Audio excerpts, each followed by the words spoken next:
Welcome to CARICOMP Insider, where high-tech facial recognition meets real-world intelligence.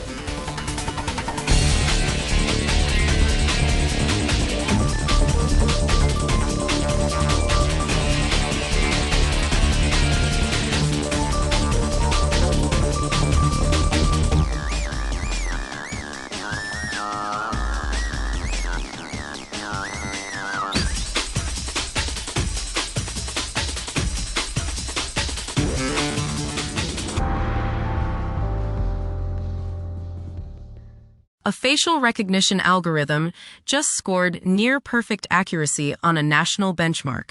Then an investigator ran it on real surveillance footage. And the results weren't even close. If you've ever chosen a tool because it topped a leaderboard, this one's for you.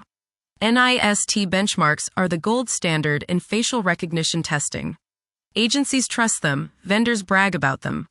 But here's the driving question. Does a lab score actually predict how a tool performs on your worst-case photo?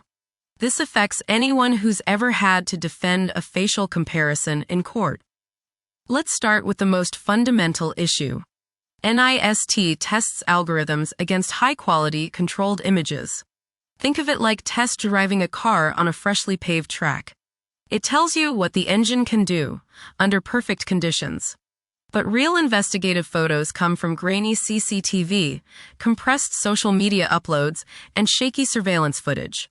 Motion blur, bad lighting, compression artifacts, benchmarks are designed to minimize all of that. A tiny error rate in the lab can balloon into a serious false positive risk on the street. For investigators, that gap isn't academic. It's the difference between a solid lead and a wrongful accusation. So what about the people in those photos? NIST evaluations show top algorithms can estimate a person's age within about 3 years on curated data. But peer-reviewed research confirms these tools don't fail equally across demographics. They fail selectively. Think of it like a spell checker that works great in English but misses every other error in Spanish. If your subject falls outside the dominant training demographic, your accuracy drops, and you might not even know it.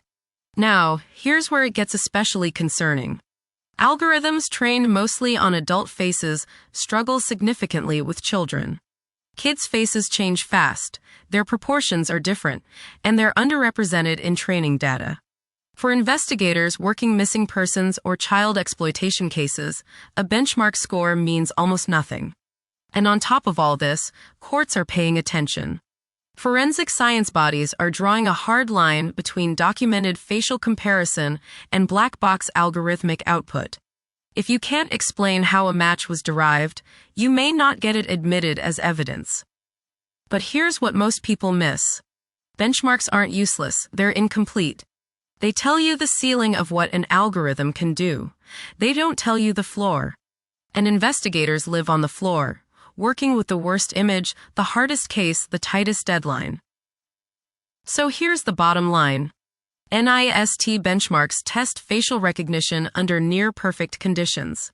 Real investigations don't have perfect conditions. The tools that matter aren't the ones that win leaderboards. They're the ones that produce transparent, explainable, court-ready results from the messy images you actually encounter. Something worth thinking about next time a vendor hands you a benchmark score. Ask them what happens when the lights are bad, the camera is cheap, and the subject is a child. Now you know something most people in this industry don't. Use it. And when you're ready to put it to work, caricomp.com. We'll see you tomorrow.